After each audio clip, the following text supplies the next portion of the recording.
Hello, everyone, and thank you for joining us. I am Anara Tabashaliva, along with co-host Dr. Katerina Shrey, Dr. Victor Fett, and our program producer, Professor Larry Sherray.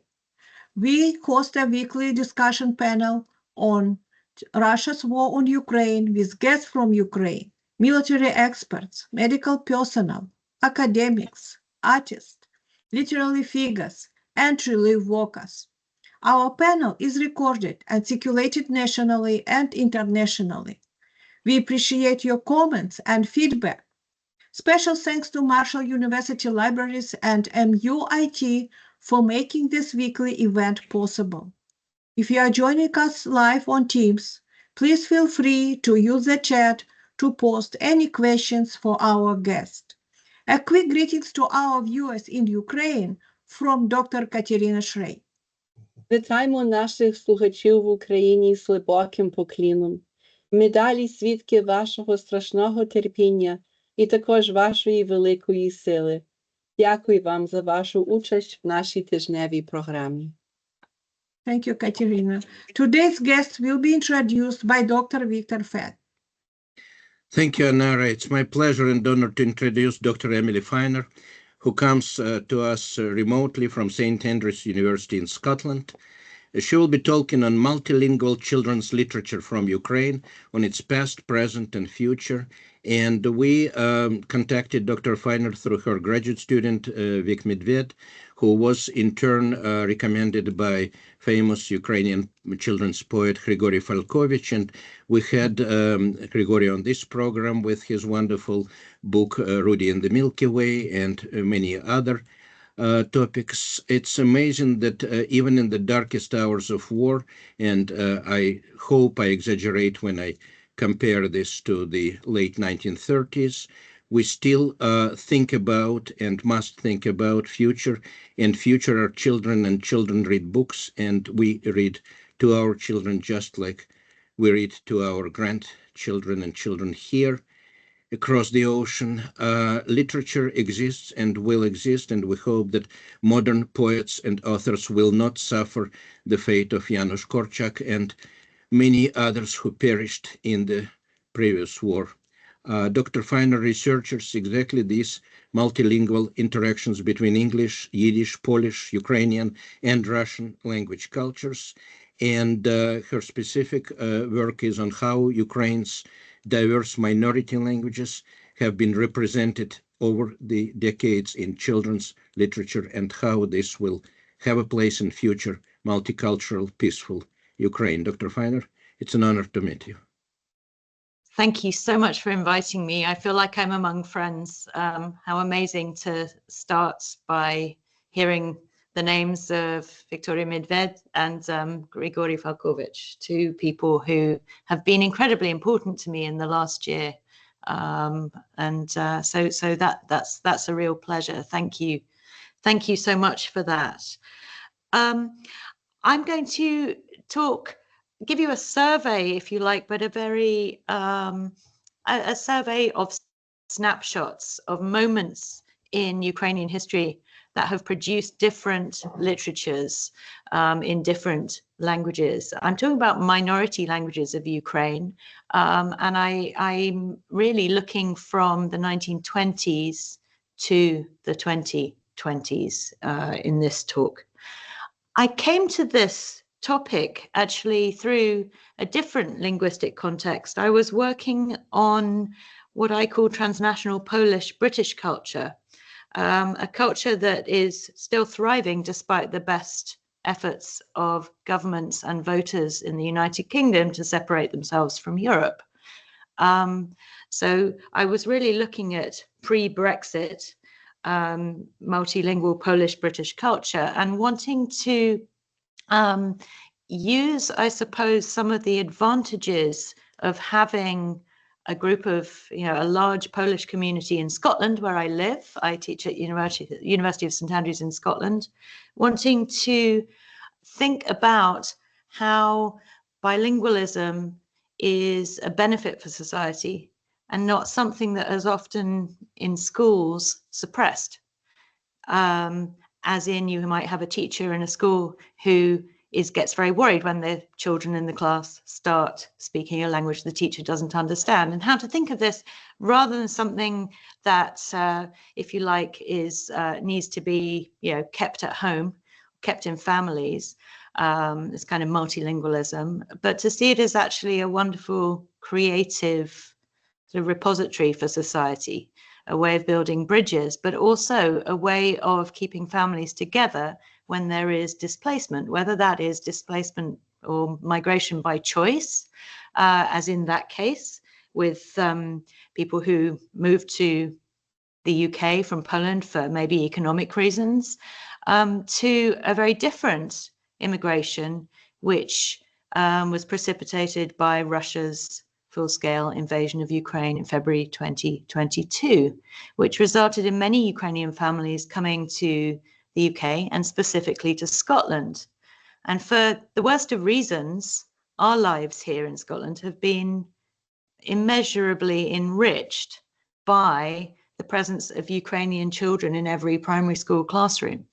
For those of us who are not from Scotland but live here and teach here, it's been a wonderful, our cultural lives have just been, again, enriched greatly by this immigration, which has happened without anybody particularly wanting it to.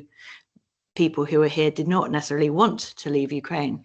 And they are still very connected to people at home, obviously. So how do we deal with multilingualism, particularly among children in the classroom and in culture? Well, hopefully, and this is my suggestion, we see it as a positive and we see it as a source of creativity. Being bilingual, more than bilingual, might be a way of maintaining your family, keeping up your languages. In my own family, there are stories of language loss. My grandmother was a German Jewish refugee from Nazi Germany in the 30s. We lost all of the Jewish languages in our family by the time it got to me. So this is important to me personally. But it's also, I think, a part of thinking about Ukraine today as it is, rather than as it has been propagandized by the invading country. Ukraine today is a multicultural society, and it's a society that's proud of its minorities to a large extent. So when we talk about multilingual Ukraine in the past and the present and the future, we're talking about a culture that I have found personally through many visits to Ukraine to be extremely open to thinking about its multilingual past with minority languages. Now, that might be Crimean Tatar, that might be Yiddish, that might be Romani languages as well. And we're going to see some examples of that in my slides today. So when I talk about multilingualism, it's really coming from, let me just, this source is a series of cartoons by a Polish cartoonist illustrator who wrote children's books that were multilingual. So you can see in this one, she's called Monika Szydłowska, and it's called Do You Miss Your Country? And you see that in that sentence, you have a family who communicate to each other in a mixture of English and Polish. There was also a Facebook group that inverted the combination of languages that you can see there.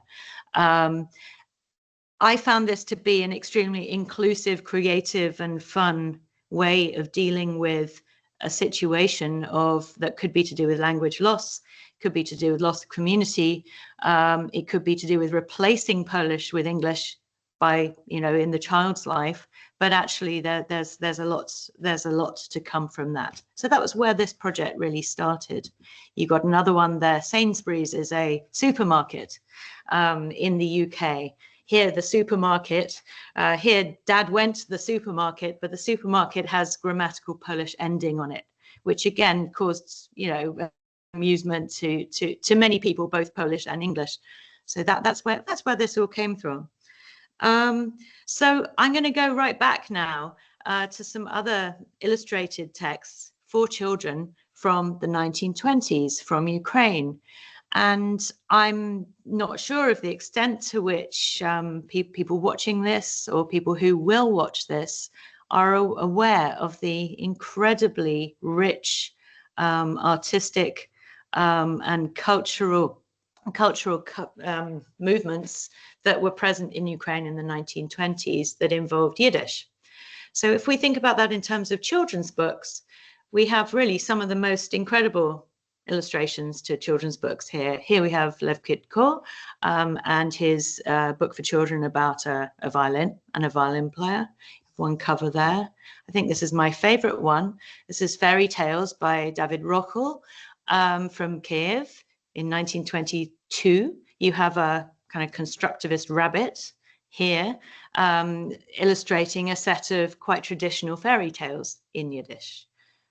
Then we have another one here, which I also really like. We have this one is the cover, but it's a bear is geflogen.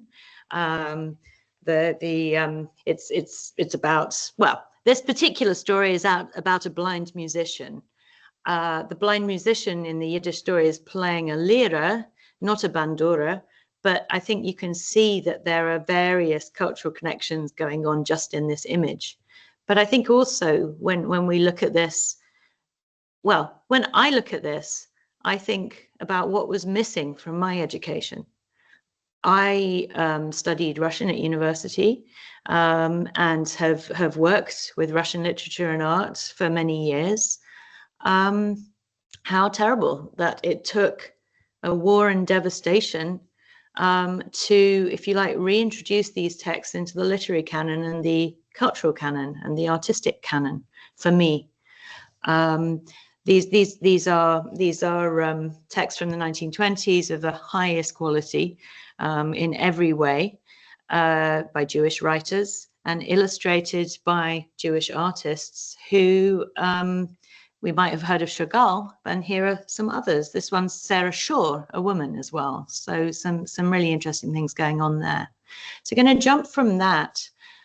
These are not multilingual within their texts in the way that my original Polish example demonstrated, which had the kind of, if you like, most intense form of multilingualism, where you have switching languages in a sentence.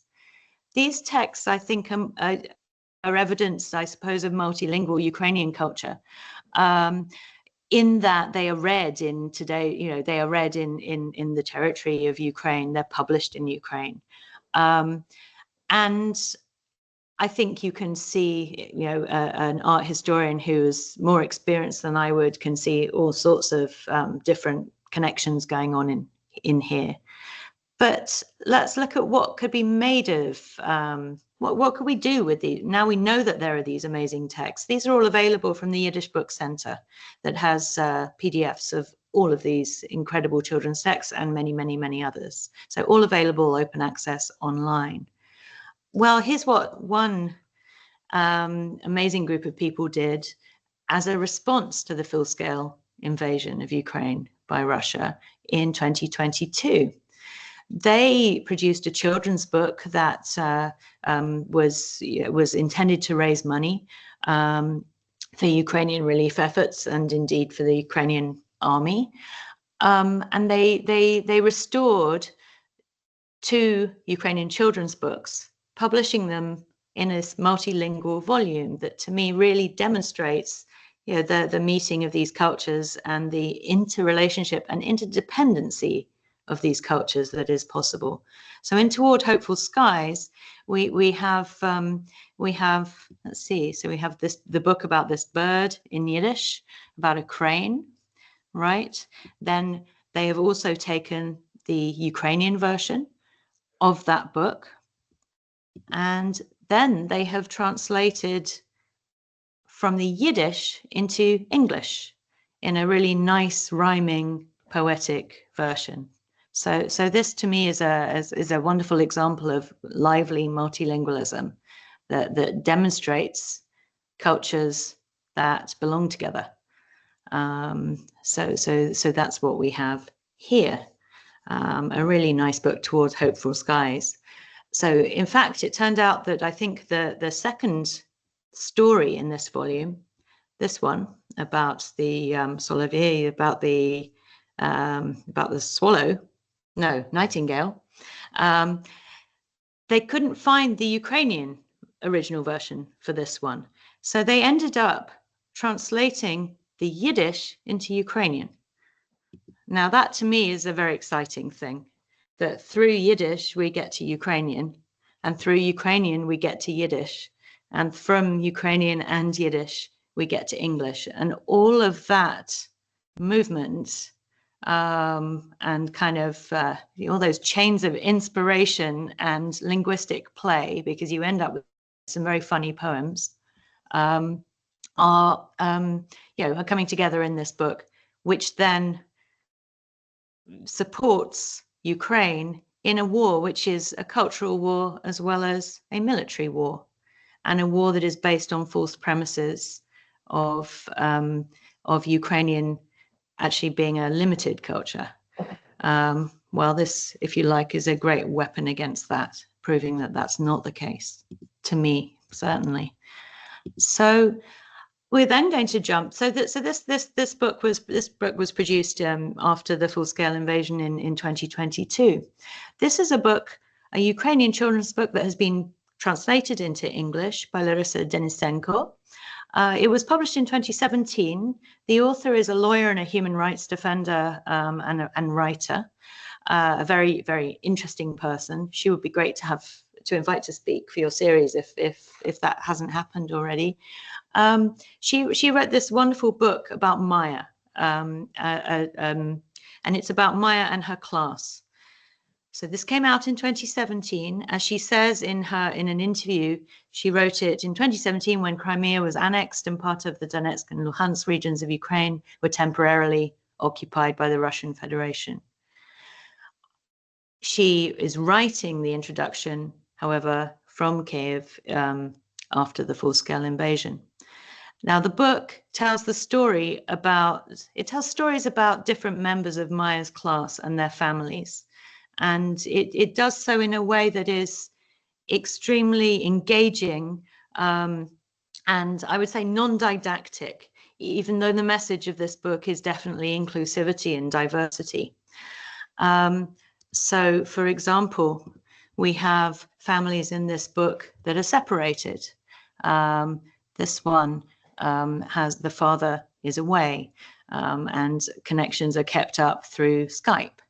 The child here is worried that she's going to forget her Ukrainian because she's learning English, and the joke is that she teases her father with words for animals and sees how many he knows in English. It then ends, how many Ukrainian words do you know? What about French, or maybe even Russian? She asks the child. So you have a story that multilingualism is a fundamental part of here, but also multiculturalism. So each child in this book is introduced as a child with a history that may include displacement, it may include discrimination, but the wonderful character in this book is the teacher who brings the class together. I feel that this was written before COVID, but it's definitely inflected by a classroom where some children have left but are keeping in touch online, which I think will be very familiar now. So we have another child in the class, Rais, who is from Jankoy in Crimea, and we learn about Rais, his background and languages. And the English translation of this book, this is of course originally in Ukrainian, the English translation of the book came out after the full-scale invasion, again with the proceeds of the book going to charity, I believe, going to support Ukraine. And it was required to publish this in English. We needed to have a large number of footnotes so that audiences who are not aware of this history can access it. So Larissa Denisenko wrote this book. Maya, by the way, in this book has two mothers. Other families have experience of divorce and displacement and separation and a lot of happiness. It's a great book. So Larissa Denisenko wrote the following in an amazing collection, Letters from Ukraine, which was published in 2023, I believe, about her feeling that a new book was needed to address war as now a kind of bonding experience for diverse Ukrainian children. And I know that you've heard about the amazing flourishing of trauma-informed children's books in Ukraine since the full-scale invasion, and indeed before, since 2014, from Victoria Medved, who is an expert on this and indeed one of the writers of these books.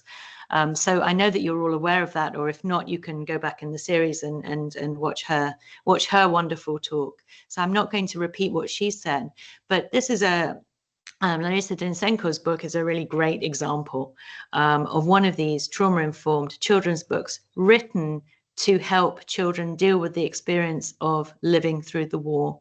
And as I know Vika said, this is an unparalleled cultural phenomenon, the phenomenon of children's books being published during a war about a war. I'm not sure the other people's experiences. I grew up reading certainly children's books or young adult books about the Second World War and the Holocaust, but they were published years after those events or written years after those events. In the case of Ukraine right now, writers are reacting immediately and ethically to what is happening and thinking about how they can make it better for children right now, but also children in the future. And so this is an example of that. So Larisa Denisenko also has also written a book, not yet in English, but I think it will be, called Children of the Air Raid Alarms.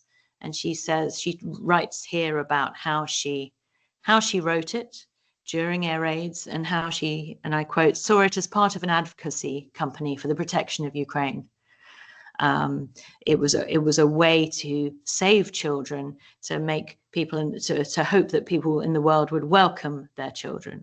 And she talks about the need for this book to be published in lots of different languages so that it can help children who have been displaced by the war. So this is a book with children, again, from all over Ukraine. We have a Crimean child, we have a Roma child, we have a Jewish child in the book, and they are all linked by their common experience of being scared during air raids.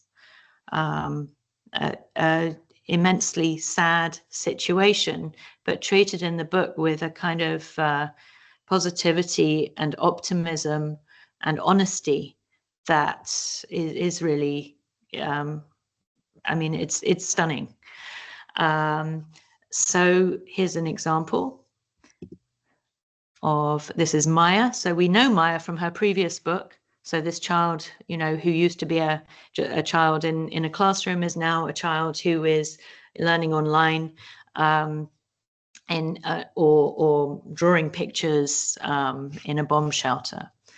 So that's Maya's page. I like the Jewish child here, Leah, whose way of dealing with being scared in an air raid is to draw these kind of crazy cats with X-ray eyes that can destroy tanks. Okay, so you know, a creative way of dealing with a situation.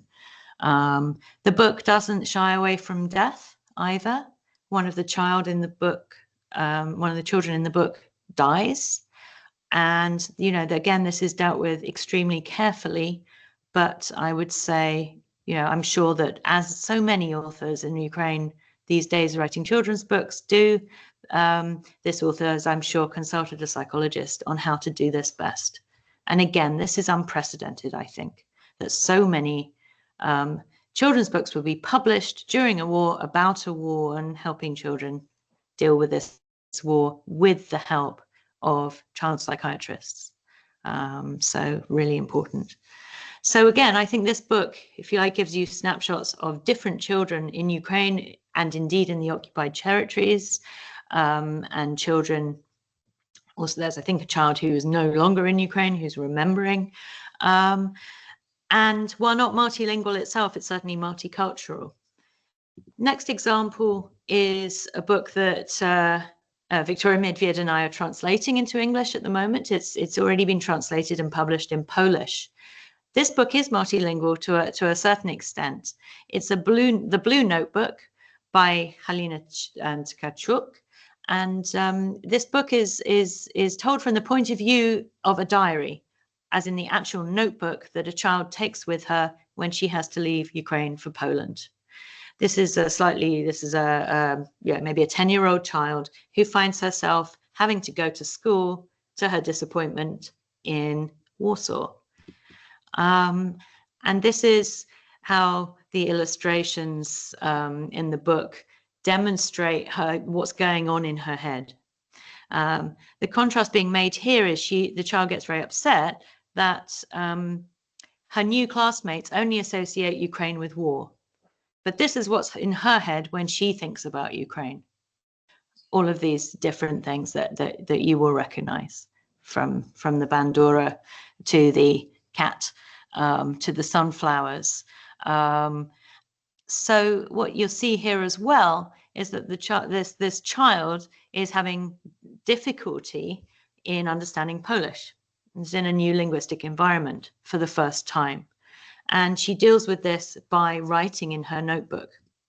And we have a sense of the linguistic, if you like, difficulties here, demonstrated by this illustration of the blackboard, and a very kindly teacher who writes a few phrases in Ukrainian on the board every day to ensure that the Ukrainian kids feel at home here.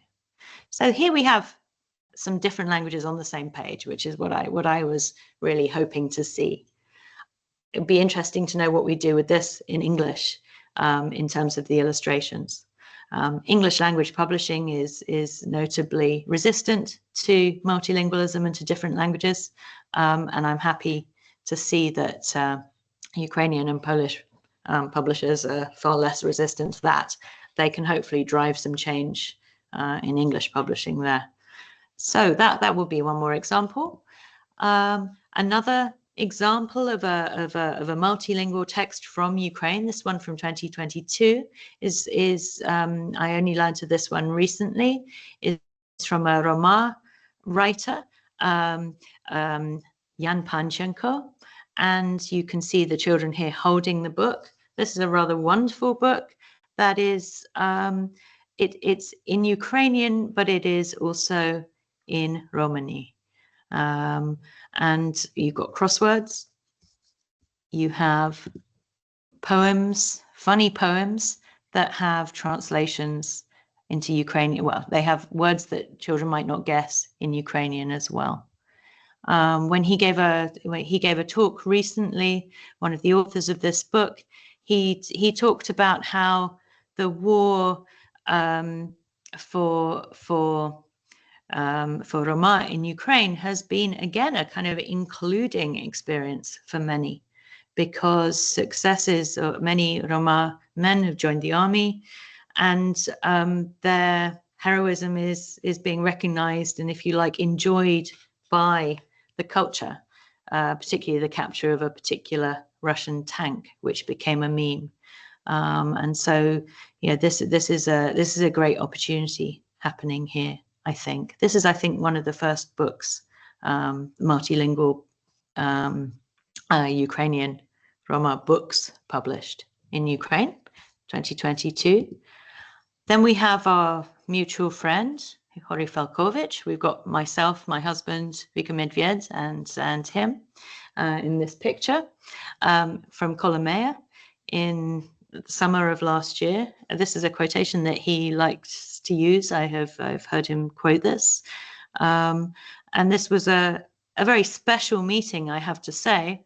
It followed a visit back to both two villages where my husband and I both have family connections, and very important cultural connections. So it was really wonderful to meet him and talk to him. He, of course, has always been a proponent of of Jewish themes in Ukrainian children's literature and multilingualism. This is his Shalak Moyna's book from 2016. Would be great to translate this. Shalak Moyna's meaning gifts given on Purim. This is a really beautiful book by him. I know that you are also very aware of Rudy as well, the story about the dog who is displaced from Kiev to Kolomea and who deals with it with humor. And a book that certainly will help children who are displaced. In fact, if we're talking about multilingualism, there are some fascinating parts in that book where the dog talks about the language that he's using and understanding different languages. In fact, from cats, there's a really nice part there. So maybe multilingualism and multiculturalism can turn into, multi-speciesism as well. I don't know, that might be nice. So I've given you some different examples here. I hope to have many more. This is really the beginning of a piece of research, but I hope that I have maybe made some connections here through the 20th century to some trends in Ukrainian children's literature and with Yiddish literature that are interesting to people. And I hope I've also suggested somewhat that multilingualism can be a positive force. It can be a means of connection. It can be a means of preserving families generationally. It can also be a very interesting thing. The sad fact is that there are Ukrainian children who will speak less Ukrainian, who are scattered around the world, and who will want to reconnect or are reconnecting online with family all the time or keeping those connections going. Some of those children who hopefully will return to Ukraine and rejoin their communities there, they will bring new languages, old languages, mixtures of languages, different accents, all of these things back to enrich Ukraine, and it will be important to include them. Similarly, I think the Ukrainian school system, to my knowledge, has also been extremely open to thinking about different cultures in Ukraine, certainly more recently, and I think that's also an interesting trend.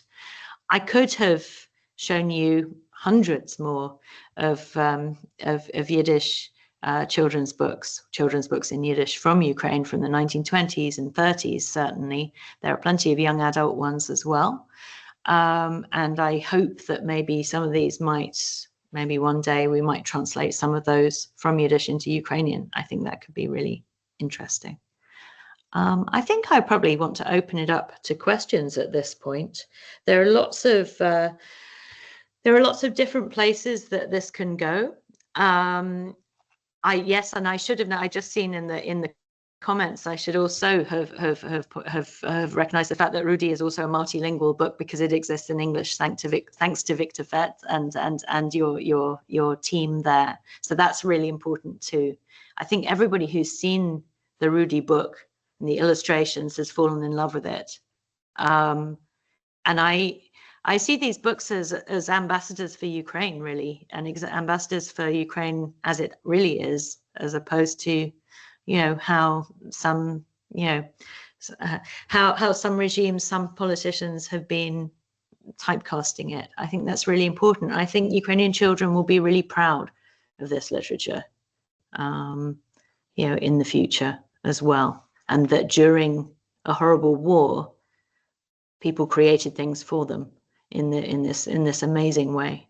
I think that's a really special thing. So do ask me some questions. I can talk more about any of these things, and I've got lots of other examples as well. Thank you very much, Dr. Feiner, and thank you from all of us. These are very close for many of us those who grew up in former Soviet Union or Ukrainian American communities. I have already a question from Dr. Deutsch here, our former graduate dean. Leonard, please. Yes. Hi. Near the beginning of your talk, you mentioned Marc Chagall. Did he illustrate covers or whole books, or was he an author also? He wasn't an author. There were his pictures were used as illustrations, certainly. Yeah, absolutely. I do not know that they were used as, so a lot of the Yiddish children's books from the 1920s were mass-produced Soviet children's books. I am not aware of one of those that is full of illustrations by Marc Chagall. I think if we were to find one, I think that would be very special indeed. But I think I would also want to say that, you know, why do we only know about Marc Chagall? Why don't we know about Sarah Shaw? You know, you know, this illustrator here. I think that, you know, I think that this is really interesting. I'm sure there are lots of reasons, but let's bring some others back into the picture. So that would be, yeah. I think I will have a look and see. Thanks to the Yiddish Book Center, we can do searches on this kind of thing. So that's great. But thanks for your question. Thank you. Thank you. More comments? Katerina, please. Oh my goodness, I have loved every bit of your presentation, and I don't even know where to start to jump in and react. I love the idea of exploring Ukraine as a multicultural, so a little bit of context. I was born in Philadelphia into a very vibrant Ukrainian community, and my parents' generation worked very hard to preserve the language for us. So we only spoke Ukrainian in the home. Actually, my grandmother was Russian, so they spoke Russian, her Ukrainian to my father and his mother who lived with us, and then Latvian. My mom was Latvian, so but I've lost Latvian. By the time I was 5, Ukrainian became the family language, and I so much of what you were talking about, I can definitely kind of relate to going to school and not really speaking English yet, even though I grew up in Philadelphia. Church, school, plus scouts, everything was in Ukrainian. And so I never even occurred to me to intellectually explore this the way you are doing. I think that is fantastic. Oh, and so first practical stuff. On page 19 of the Blue Notebook by Helena Tkachuk, so this is one of your slides, the right-hand side of the page has the words, "Hey, stop," which is so funny. Because as a kid, we're speaking like, oh, po-ukrainski, show po-ukrainski, speak Ukrainian. There you go. Yeah. So it's the top 2 words on top of page 19. And I remember like as a kid saying, stop. Like, and my parents were, no, po-ukrainski, перестань, Steve, something like that, you know? And so, but to see the words, hey, stop, basically it's in Ukrainian, like, so it's made its way. It's kind of like when we talk about Spanglish. Spanglish, you know, we have friends who speak Spanish, interplace words all the time. So do Ukraine, so does everybody, and it is, I've never thought of it as like this actually quite beautiful thing, you know. We speaking to my siblings now, you know, one sentence could have every other word could be a different language, and it makes sense. We understand each other. The other thing we see is putting American endings on Ukrainian words, like just like tion, like to use morphemes of English into splicing it into Ukrainian or the other way around. So I loved all this. I think that the Crane book too, that how presenting the same story in the 3 languages. I think there's so much beauty you've introduced us to, and I'm so grateful to you for that. There's the idea of preserving your own language and learning the language of your new home, whether it be temporary or permanent, are not mutually exclusive at all. And in fact, there's I'm not a particularly smart person, but being bilingual or multilingual since childhood opened a lot of doors for me. People thought I was maybe smarter than I was, but also it's like different ways of thinking. It is when you try to say something in a different language, you really do think about it, a little bit harder, different perspectives. And of course, there's all the funny stories of all the missteps and kind of the comedy side of language too. But I love all this. I love the fact that I love what you've done with your field. I love that you've created your field and that it exists. And I love the healing that it offers to future generations. I love the closeness it makes possible. I love the connections that it fosters, and I'm just very, very, very grateful to you. This is truly, truly beautiful work. Thank you. I'm so grateful. I've really touched by what you've just said, because that's really important to me. I get to teach these amazing groups of students at St Andrews who come from all over, and we only a couple of days ago, I said we were talking. It was a course on cultural memory, and I was introducing some sound projects from Ukraine in this course, particularly by Maria Sonovetsky and others, and I pointed to some elements in songs where different languages came in because they had a better word. And if you speak two languages at once, you pick the best word for your purpose, right? And we had this amazing conversation in class with all of the students saying, well, I always hate having to use this word in English because it's just not the same as this word in Turkish, this kind of thing. But the other thing that I'm reminded of by what you're saying is that there have been trends in pedagogy that have said, it's dangerous to let children mix languages because they'll never speak one of them properly. And I think that actually neuroscience is sort of proving now that, a bilingual brain is an agile brain. and also that that there are some papers written about this that by linguists.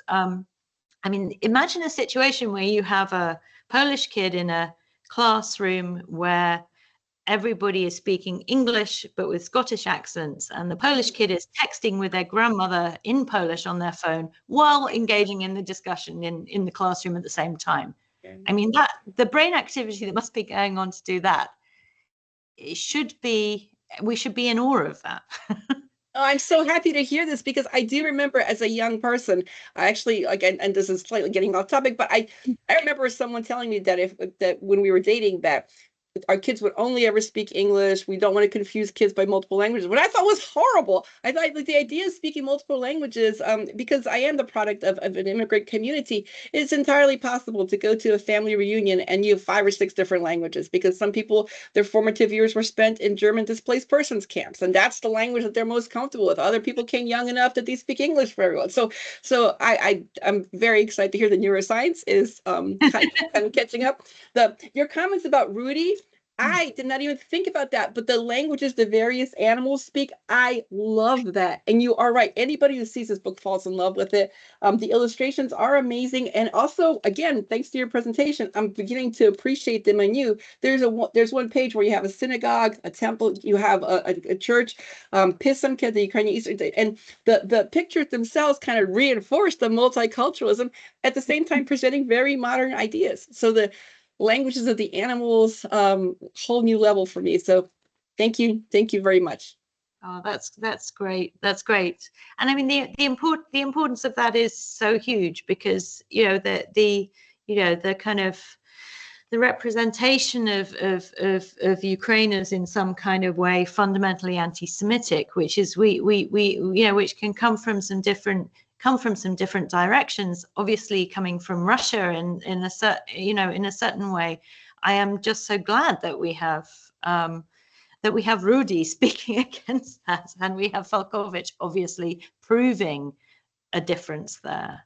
The number of times I've shown the picture of him wearing his kippah, meeting us in Kolomea, and people said, really? It's like, of course.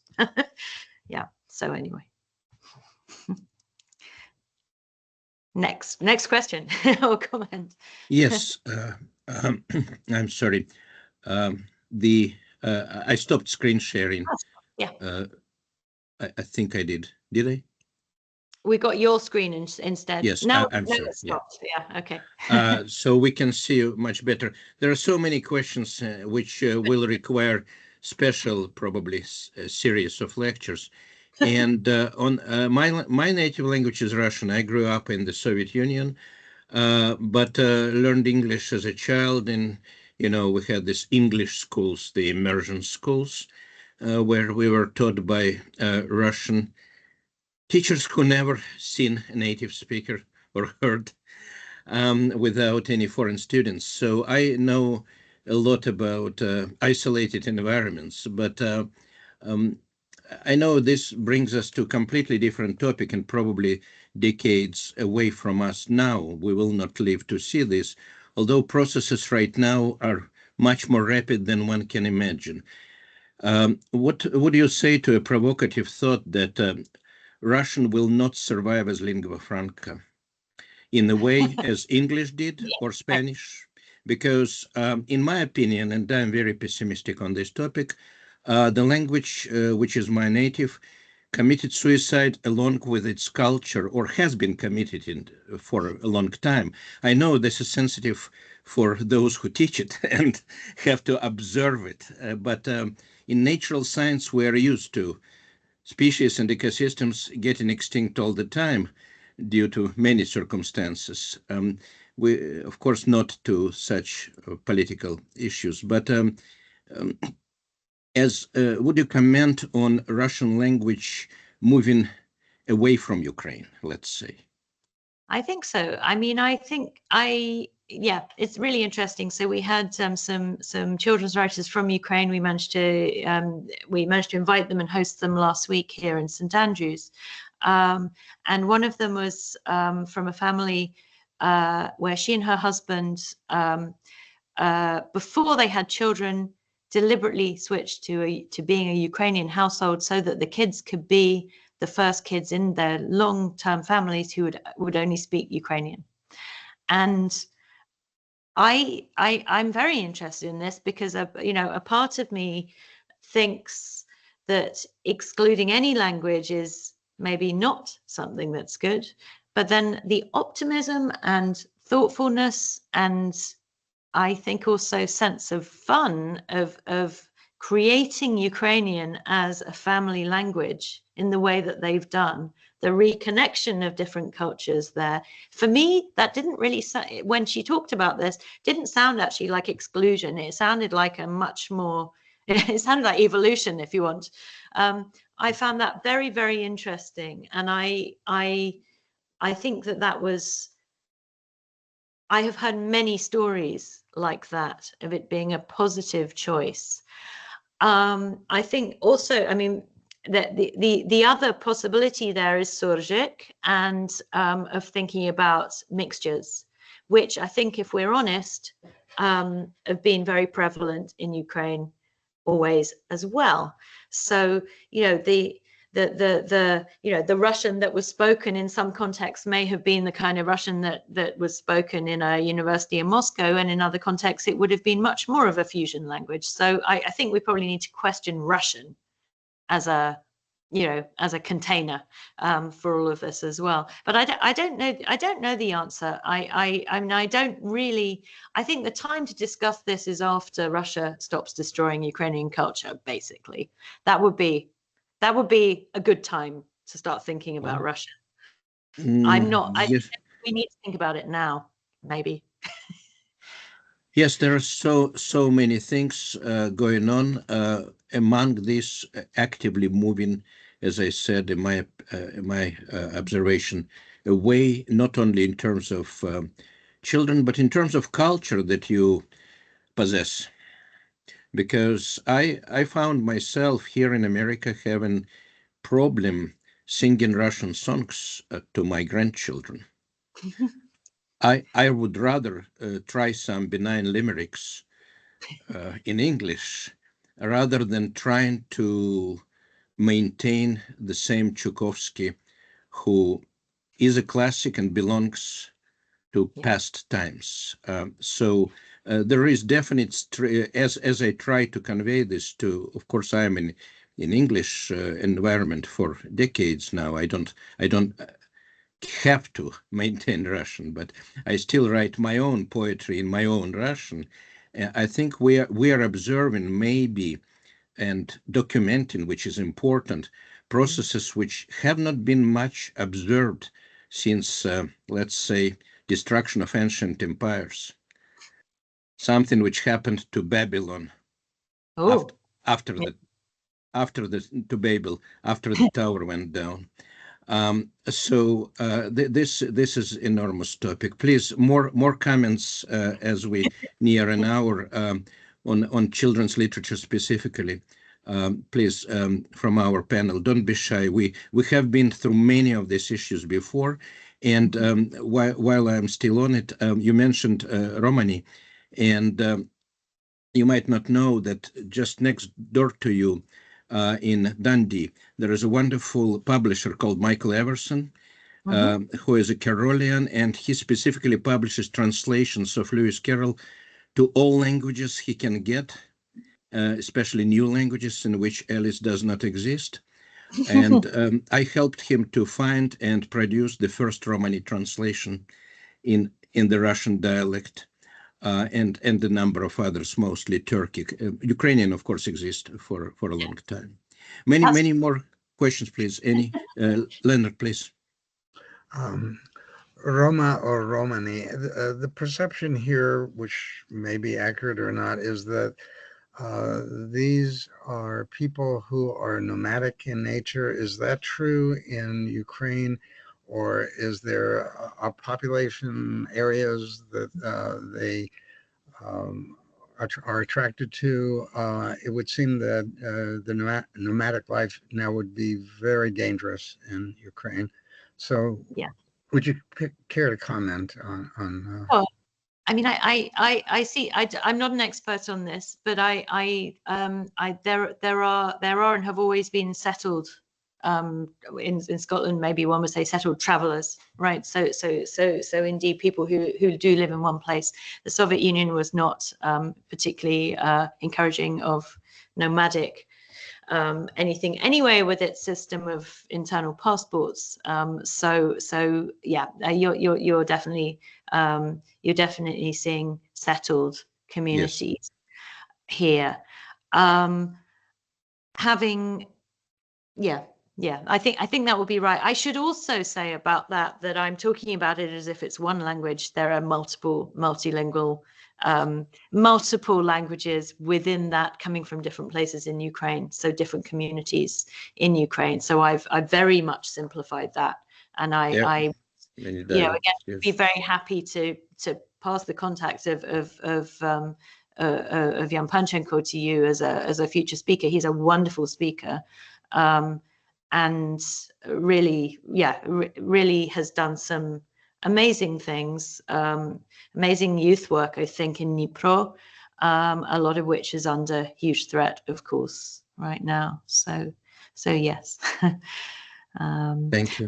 But it's also very interesting, I think, that if you think of prejudices against nomadic communities and how that then transfers in a situation like now where there's mass displacement as well of everybody, one would hope that would lead to a kind of more, thoughtful approach to that kind of thing. I have to say, I see in the children's books that happening. I don't know if that translates into society as a whole, but, much more of an awareness of mobility and this kind of thing. Yeah. Thanks for the question. It's a very interesting topic. I'd love to find out more about that. Thank you. I was also just going to say, not to necessarily bring it back to the issue of Russian, but I mean, I suppose that in the long term, my hope would be that Ukraine's example, of multi languages will inspire Russia to also remember its multiple languages. And that's I think that could really, I mean, I have experience of being, if you like, rebuked for bringing foreign words into Russian when speaking Russian. I see that now. for example, in a game of Scrabble, yeah, well, that's not a Russian word. This kind of thing. Yeah, these are experiences that of mine from Russia that I now see in a you know, I think inevitably in a bigger context. And I would really hope that you know, I also, you know, can't help but say, if you've seen some of the children's books that Russia has produced for the occupied territories, you would never want to read another Russian book. That's absolutely so.